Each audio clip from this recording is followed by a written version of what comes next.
Para começar o capítulo, entro na capa, nela tem em destaque o Zoro, em um avião de modelo antigo.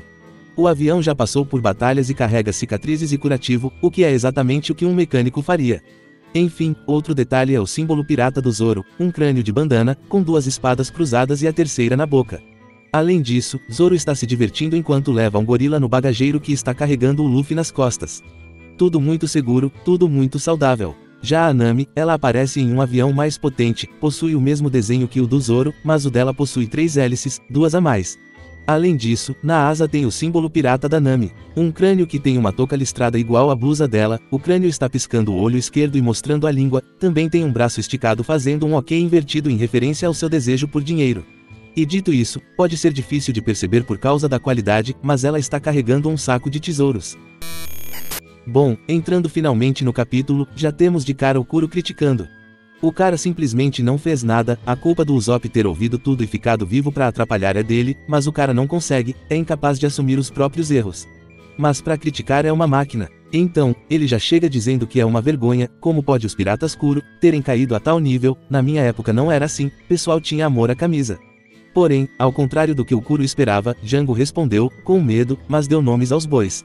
Ele jogou na roda que foi o Kuro que disse que o Usopp não seria um problema. Aí, o Kuro espertão jogou a culpa de volta para o Django ao dizer que o bando não deveria ter problemas para acabar com uma simples interferência. E ainda aproveitou para humilhar e chamou todo mundo de fraco, o que acabou sendo gatilho para os irmãos Nyaban. A dupla, como a maioria dos piratas Kuro, estavam com medo do ex-capitão. Mas quando foram chamados de fracos, aí mexeu com o ego da dupla. Nem parece que a dupla está há uns 2 minutos tentando vencer um cara que só tem uma espada e só conseguiram ferir o maluco porque ele se distraiu. Mas enfim, né, a dupla fica ofendida e começa a criar coragem para enfrentar o Kuro. E aqui, é um momento interessante sobre como a narrativa de shounens costuma funcionar. Normalmente, algo que deveria ser natural e óbvio, não é. Esse sacrifício é feito para que a cena em questão gere um impacto na pessoa que está lendo. Então veja bem, a dupla mesmo com medo, se ofende, e dá a entender que não conhecem o Kuro ao falar que sabem que ele era bem forte. Essa parte provavelmente é um erro já que logo depois, o Bushi pergunta se o Kuro, depois de 3 anos de barriga pra cima, realmente achava que ainda poderia derrotar eles que nunca pararam de lutar. Mas enfim, o Django tenta parar a dupla porque ele sabe de algo, mas os irmãos fermentaram a coragem o suficiente e partiram pra porradaria.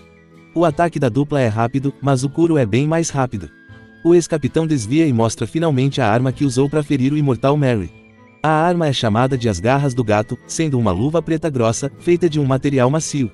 Além disso, nas pontas de cada dedo possui uma lâmina levemente curvada que são finas e compridas. São como uma versão evoluída das luvas dos irmãos Nyaban. Bom, depois do primeiro desvio, os irmãos Nyaban perdem o Kuro que surge atrás deles, mas quando os irmãos se viram, o Kuro já está atrás da dupla de novo e os abraça pelo pescoço. O ex-capitão, sendo muito humilde, diz que está um pouco enferrujado. E só depois de todo mundo ficar chocado que o Kuro derrotou facilmente os irmãos, que o Django, como quem não quer nada diz, esses irmãos queriam viver um milagre. Desde o dia que viu o capitão, depois de 3 anos, ajeitando o óculos com a base do pulso, que entendi, suas habilidades continuam afiadas. Aí você pensa, se ele sabia disso, por que não alertou os piratas, por que ele não avisou, vamos ter cuidado com o Kuro, 3 anos depois e ele ainda ajeita o óculos no rosto como se tivesse usando aquelas luvas de garra dele. Pra mim, seria um aviso possível. O problema é que se o Django diz isso, os irmãos poderiam ficar desconfiados com a bolsa. E a cena onde o Kuro demonstra ser infinitamente mais poderoso que os irmãos Nyaban, talvez não acontecesse. E esse é um momento feito para quem lê ficar apreensivo, já que os irmãos são um problema e agora temos o Kuro que é o pior de todos. Então o Django não avisa que o Kuro continua sendo forte, pra cena dele dominando facilmente os irmãos aconteça e seja impactante.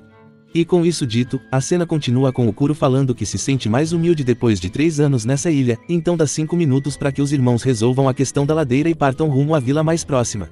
E a parte que mais me chamou a atenção nisso tudo é o Usopp chocado que o Kuro passou 3 anos na ilha. Por que caralhos o Usopp está surpreso? Isso aqui tem que ser um erro. Talvez no original esteja falando sobre o plano, não sei. Não faz sentido pra mim em um ano a Kaia nunca ter falado sobre o seu querido Clarrador. Ou talvez sim, herdeiros como ela, costumam ser babacas. Mas enfim, voltando, o bando inteiro fica aliviado que o Kuro deu 5 minutos pra eles e os irmãos dizem pra ficar tranquilos, 5 minutos é tempo suficiente pra acabar com o espadeiro. O que é bem ridículo tá? Se pudessem derrotar o Zoro em 5 minutos, teriam derrotado há 5 minutos atrás.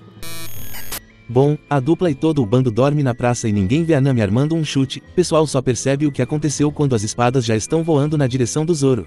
Os irmãos, por motivos de a mão invisível, esperam o Zoro pegar as espadas e encaixar elas na cintura.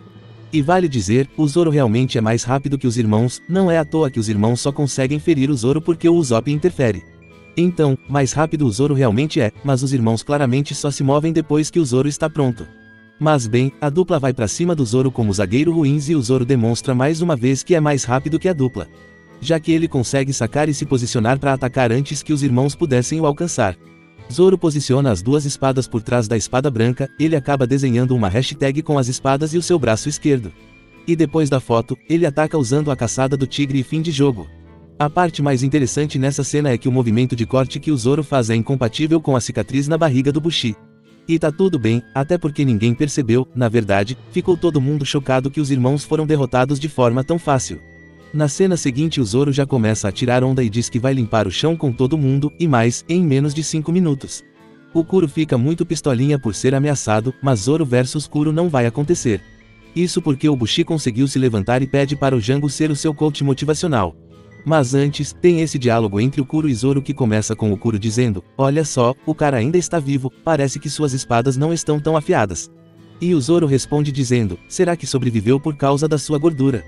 Isso pra mim é erro de tradução também. Zoro matando no mangá, não tem como não ser um erro. Enfim, voltando, o Bushi passa pela hipnose e sua barriga simplesmente cicatriza e vários músculos surgem em seu corpo. O que faz a hipnose do Django ser o primeiro poder de cura a aparecer em toda a história. E digo mais, se fosse o Zoro se curando, teria um mar de gente reclamando, mas como é o vilão? Bom, Zoro fica preocupado com o retorno do Bushi, o cara já era absurdo sem ser hipnotizado, imagine agora. Mas por sorte, os piratas Kuro estão dormindo, então, do mesmo jeito que não viram a Nami armando um chute, não viram ela correndo na direção do Luffy. E digo mais, porque baralhos, o Kuro está só olhando, saca? Porque ele não está tomando uma atitude. Tipo assim, porque essa batalha na ladeira tem que ser resolvida pelos piratas Kuro, porque ele simplesmente não vence todo mundo para que os piratas possam atacar a vila, não me diga que a mão invisível, só pode ser, a mão invisível do roteiro está segurando ele. De qualquer forma, Django acaba percebendo, o que achei bem incrível, ele não sabe o que a Nami está tentando fazer, mas resolve lançar o seu anel hipnótico na Nami, afinal de contas, foi ela que deu as espadas para o Zoro. Então, ele joga o anel como se fosse um chakra da princesa Xena. Já a Nami, que nem percebeu, simplesmente chegou chutando a cabeça do Luffy que ainda está dormindo. O que achei fora do tom, não é legal acordar alguém com chutes. Só me resta repudiar tal cena absurda. Bom, Zoro parece que não gostou também e decidiu avisar a Nami quando o anel estava a uns 30 centímetros da testa da ruiva. Imagino que seja vingança por ela chutar a espada da Kuina. Mas enfim, esse foi o capítulo 33 do mangá One Piece. Intitulado, Gato Sorrateiro. Você chegou até aqui, é nóis. Forte abraço e até a próxima.